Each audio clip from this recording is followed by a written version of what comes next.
नाजरीन, आज हम आपको जिना करने वाली औरत और अजीब कुत्ते का वाकया बताने वाले हैं। नौजवान ने जिना से बचने के लिए अपने आप को कत्ल कर लिया और फिर उस कुत्ते ने उसकी लाश के साथ क्या किया, इस वाकये को जानने के लिए हमारे साथ जुड़े रहिएगा मोहतरम नाजरीन। वाकया इस तरह है कि किसी गांव में एक नौजवान रहता था। वो यतीम था, यानी कि बचपन में उसके माँ बाप का साया उसके सर से उठ गया था। लेकिन अल्लाह ताला ने कुछ ऐसा क्रम फरमाया कि उसके बाप ने थोड़ी बहुत दौलत छोड़कर मरा था। लेकिन वो दौलत इतनी भी नहीं थी कि उसकी पूरी जिंदगी उससे गुजर जाती। बहरहाल वो जवान हो गया। बच्चे माँ बाप के बगैर भी पाल जाते हैं, लेकिन कैसे पालते हैं ये वही बच्चे जानते हैं जिनके माँ बाप मर जाते हैं। उसका भी इस दुनिया में कोई नहीं था, कोई भाई या बहन भी नहीं थी। उसकी शादी एक नेक और खूबसूरत औरत के साथ हुई। उसको अपनी बीवी से बेपनाह मोहब्बत थी, क्योंकि उसे दुनिया में वाहिद वही औरत थी। उसके साथ और कोई भी रिश्तेदार नहीं था। उसको अपनी बीवी से ज़रूरत से ज़्यादा उल्फत और मोहब्बत थी। वो एक दिन की जुदाई भी बर्दाश्त नहीं कर सकता था। वो हमेशा घर पर ही रहता था, काम पर भी नहीं जाया करता था। एक दिन उसकी बीवी ने अपने शौहर से कहा, बाप दादा की मिली हुई जायदाद आखिर कब तक साथ देगी? तुम जो मेहनत मशक्कत करते थे, मजदूरी करते थे, तुमने अब वो भी करना छोड़ दिया है। अगर ऐसे ही दिन रात गुजरते रहे तो एक दिन गुर्बत आ जाएगी। अल्लाह ने भी अभी इतना दिया है कि हम पेट भरकर खाना खा सकते हैं, लेकिन जिस तरह के तुम्हारे मामलात हैं, अगर ऐसे ही रहे तो घर से बाहर ना गए, तुमने रोजी तलाश ना की तो एक दिन हम फांके की जिंदगी गुजारना शुरू हो जाएंगे। उसके शौहर ने कहा कि क्या करूं, तुम्हारी जुदाई और तुम्हारी मोहब्बत मुझे बाहर नहीं जाने देती।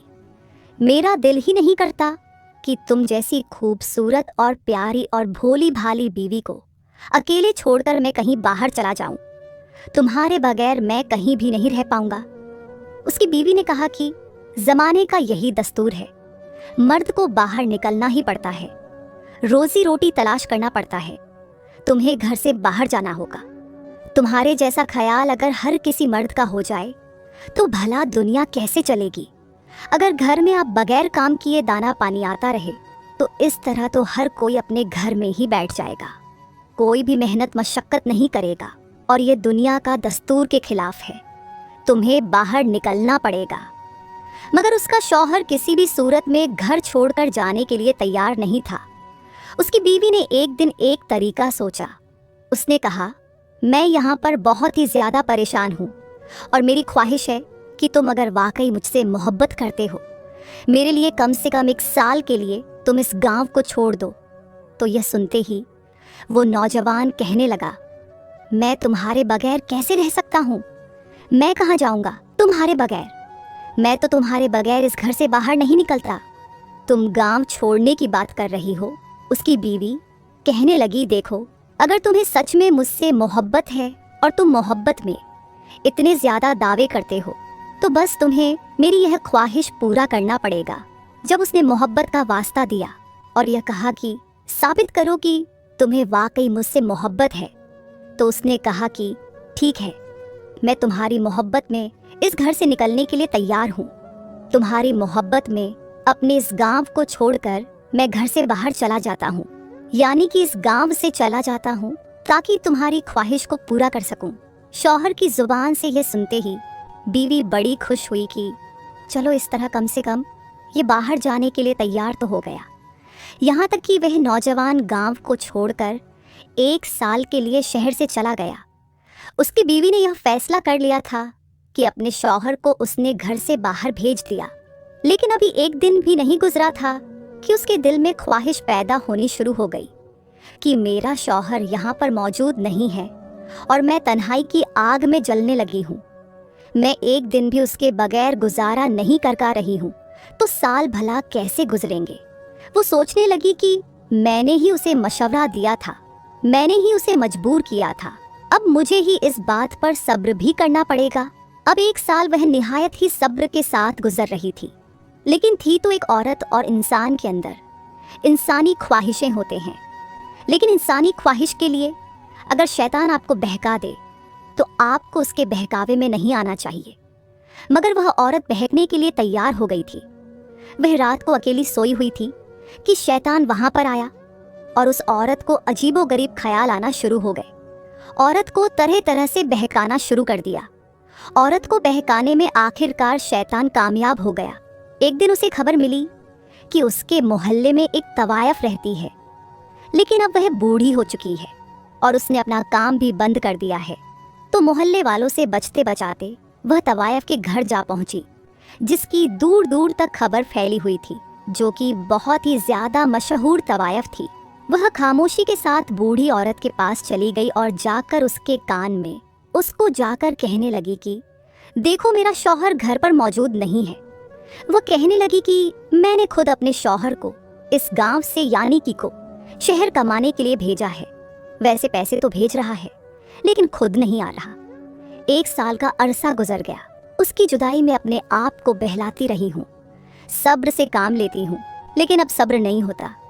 क्या तुम मेरे लिए कोई इंतजाम कर सकती हो कि मैं अपनी ख्वाहिश को पूरा कर सकूं और किसी को कानों कान खबर भी ना हो, किसी को इस बात का पता ना चले। देखो, वैसे तो मैं अकेली ही रहती हूँ और किसी को कुछ भी नहीं पता, लेकिन मेरे शौहर को अगर यह बात मालूम हो गई कि मैंने अपनी ख्वाहिश रात को किसी और मर्द से पूरा किया है, तो फिर वह मुझे हमेशा के लिए छोड़ देगा और मैं यह नहीं चाहती कि मेरा शौहर मुझे छोड़ दे। उस बूढ़ी तवायफ ने कहा कि देखो, मैं यह काम हमेशा के लिए छोड़ चुकी हूँ। अगर तुमने मुझे इतने ज़्यादा पैसे दिए हैं, जबकि तुमने मुझे बहुत ज़्यादा रकम दी है, मैं एक ऐसे नौजवान का इंतज़ाम करूँगी जो इस जगह का ना हो, वह तुम्हारी ख्वाहिश को भी पूरा करे और उसकी तुम्हारे शौहर से भी कभी मुलाकात ना हो। उसकी इस बात पर वह औरत अपने घर वापस चली गई और इंतजार करती रही कि कब तक वह तवायफ उसके लिए किसी नौजवान को लेकर आती है। वह तवायफ, बूढ़ी औरत, अपना काम खत्म कर चुकी थी, इसलिए ताल्लुकात भी अब उसके लोगों के साथ बहुत कम थे। उसने सोचा कि क्यों ना मैं घर से बाहर निकल जाऊं। रास्ते में जो भी अकेला नौजवान दिखाई देगा, उसे लाकर उस औरत के हवाले कर दूंगी। मुझे क्या है, मुझे तो बस अपने पैसों से मतलब है, फिर वह जो जी चाहे करे। वह घर से बाहर निकलती है, चलने लगती है। चलते चलते एक पहाड़ी इलाके में वह पहुंचती है। वह एक वीरान इलाका जहां पर कोई भी आता जाता नहीं था और यह उसकी मजबूरी थी कि उसे वहां से गुजरना ही पड़ा। वह एक पहाड़ी के पास से गुजरी थी। उसे एक घर नजर आई। उसने सोचा कि रात बहुत ज्यादा हो चुकी है, आगे रास्ता खतरनाक हो सकता है। इस घर में रात के लिए पनाह ले लेती हूँ। वे घर में दाखिल हो गई। वहां पर हल्की सी रोशनी नजर आ रही थी। वह हैरत में पड़ गई कि आखिर इस वीराने में आखिर रोशनी कहाँ से आई। वह अंदर की तरफ चली गई और अंदर गई तो वहां पर कोई इंसान बैठा हुआ था, जिसकी पीठ उसकी तरफ थी। वह खामोशी से उसके पास गई और उसे आवाज देकर कहने लगी कि सुनो, तुम कौन हो और इस वीराने में यहाँ अकेले क्या कर रहे हो? आखिर ये रोने की आवाज कैसे आ रही है? जैसे ही उस इंसान ने पलट कर देखा कि वह कोई बूढ़ा नहीं था, बल्कि एक इंतहाई खूबसूरत नौजवान था। इतना हसीन था कि उस बुढ़िया ने आज तक उसे जैसा हसीन नौजवान नहीं देखा था। वह कहने लगी कि तुम्हारे रोने की वजह क्या है और इस जगह पर तुम अकेले क्या कर रहे हो? वह कहने लगा कि मेरे पास कोई घर नहीं है। जहां पर मैं रहता था वहां से मुझे धक्के मारकर निकाल दिया गया है। अब मैंने यहाँ पर पनाह ले ली है। 7 दिन से इस घर के अंदर हूँ। मेरे पास खाने पीने का कोई भी सामान मौजूद नहीं है। अब मुझे ऐसा लगता है कि मैं मौत के करीब पहुँच चुका हूँ। मैं बहुत ही ज़्यादा मौत के करीब पहुँच गया हूँ। लेकिन आप कौन हैं और यहाँ पर कैसे आई है? वह बुढ़िया कहने लगी कि मैं एक ऐसे नौजवान की तलाश में थी जो मेरा एक बहुत ही अहम काम कर सके। अगर तुम मेरा यह काम कर देते हो तो मैं तुम्हें मुंह मांगी रकम दूंगी और पेट भरकर खाना भी खिलाऊंगी। वह नौजवान तो यह सुनकर बहुत ज़्यादा खुश हो गया। वह कहने लगा कि मैं आपका हर काम करने के लिए तैयार हूँ, बस मुझे बताओ कि कहाँ जाना है और क्या काम करना है। उस नौजवान को अभी तक यह पता ही नहीं था कि वह आखिर क्या काम करने वाला है। उस बुढ़िया ने कहा कि मेरे साथ साथ आ जाओ। वह नौजवान उसके पीछे पीछे चलने के लिए तैयार हो गया। आखिर भूख इंसान से सब कुछ करवा सकती है। उस बूढ़ी तवायफ के पीछे पीछे चल पड़ा। चलते चलते पहाड़ी इलाके से गुजरकर बड़ी मुश्किल से उस वीराने को उन्होंने पार किया और उस जगह पर पहुंच गए जहां उस औरत का मकान था। आगे बढ़कर उस बूढ़ी तवायफ ने उस औरत के दरवाजे को खटखटा कर कहा कि मैंने तुम्हारे लिए एक नौजवान का इंतजाम कर लिया है जो अभी काम करना है, इसे बता दो और तुम्हारा हर काम करने के लिए यह तैयार है। उसके बदले इसको पेट भरकर खाना दे देना और वह तुम्हारा काम कर देगा। उस औरत ने जैसे ही दरवाज़ा खोला तो सामने एक ऐसे नौजवान को देखा जो कि बेइंतहा हसीन था। उसका शौहर से वह नौजवान कई गुना ज्यादा खूबसूरत था। औरत ने बुढ़िया की तरफ देखकर कहा कि वह बहुत ही जबरदस्त काम किया है तुमने, मैं तुम्हें तुम्हारी मनचाही रकम दूंगी। और नौजवान, क्या तुम अंदर आना पसंद करोगे? वह नौजवान डरते डरते घर के अंदर दाखिल हुआ, पूरे घर का जायजा लेने लगा। वह औरत उसके लिए खाना लेकर आई। उसने जल्दी जल्दी खाना शुरू कर दिया क्योंकि वह भूखा था और अल्लाह ताला का शुक्रिया अदा किया।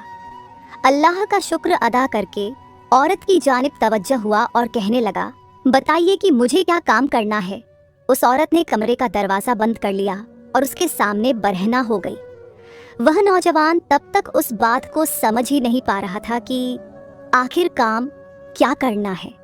लेकिन जब वह औरत उसके सामने बगैर कपड़ों के आकर खड़ी हो गई तो उसने अपनी आंखें फेर ली और कहने लगा, आपने मुझे यहाँ पर किस काम के लिए बुलाया है? औरत कहने लगी कि मैंने तुम्हें इसी काम के लिए बुलाया है। देखो, मेरा शौहर घर पर मौजूद नहीं है। मुझे एक ऐसे नौजवान की तलाश थी जो मेरी ख्वाहिश को पूरा कर सके और मेरे राज को किसी पर जाहिर ना होने दे। यह सुनते ही वह नौजवान हैरान रह गया। वह औरत कहने लगी कि गुनाह करना है तो कर लो, यहाँ पर देखने वाला कौन है? वह नौजवान कहने लगा, अगर देखने वाला कोई नहीं है तो फिर वह कौन है जिसने तुम्हें बनाया, जिसने मुझे बनाया? इससे पहले कि तुम मुझे बहकाने की कोशिश करो, मैं यहाँ से चला जाता हूँ। वह औरत कहने लगी कि नहीं, अब तुम यहाँ से नहीं जा सकती हो क्योंकि तुमने मुझे इस हालत में देख लिया है जिस हालत में सिर्फ मुझे आज तक मेरे शौहर ने देखा था। अब तुम यहाँ से हरगिज कहीं नहीं जा सकते हो। वह नौजवान कहने लगा, क्या तुम्हारी यही शर्त है कि मैं यहाँ से ना जाऊँ? वह कहने लगी कि हाँ, क्योंकि तुम्हें मेरी ख्वाहिश को पूरा करना होगा और जब तक तुम मेरी ख्वाहिश को पूरा नहीं करोगे तुम यहाँ से नहीं जा सकते। वह नौजवान कहने लगा कि तुम्हारी ख्वाहिश को पूरा करने से पहले मैं खुद को मार देना चाहूँगा। इससे पहले कि वह उसको रोकती, उसके करीब पड़ी छुरी उसने अपने आप पर चलाई और खुद को काट लिया और तड़प तड़प कर वहीं मर गया। उस औरत के दिल में किसी किस्म का कोई पछतावा नहीं आया था, कोई भी शर्मिंदगी नहीं आई थी कि मैं आखिर क्या करने वाली थी। उस नौजवान ने अपने आप को जानकारी से बचाने के लिए अपनी जान तक दे दी, मगर उस औरत ने कोई सबक हासिल नहीं किया था, बल्कि अब वह सोच रही थी कि मैं इसकी लाश का क्या करूं? बाहर ले जाऊंगी तो लोग मुझे पकड़ लेंगे, लोगों को पता चल जाएगा और मैं वैसे भी अपने इस राज को छुपाना चाहती हूँ। अब वह औरत सिर्फ इसलिए डर रही थी कि उस नौजवान की लाश की वजह से किसी को यह पता ना चले कि यह मेरे घर में था और इसी को मैंने ही मारा है। बाहर ले जाने से बेहतर है कि मैं इसको घर के किसी एक हिस्से में दफन कर देती हूँ। उसने सहन को खोदकर एक बड़ा सा गड्ढा तैयार किया। नौजवान की लाश को दफन कर कर सहन के फर्श को उसने बराबर कर दिया। वह अपने कमरे में आकर बैठी और उस नौजवान को कोसने लगी कि बेवकूफ़ नौजवान था। सोच यह रही थी कि मेरी ख्वाहिश को पूरा नहीं कर सका, अब क्या मैं इस तरह तन्हाई में अपनी ज़िंदगी का गुजार होगी कि अचानक उसके घर पर दस्तक हुई। उसने आवाज़ दी कि कौन?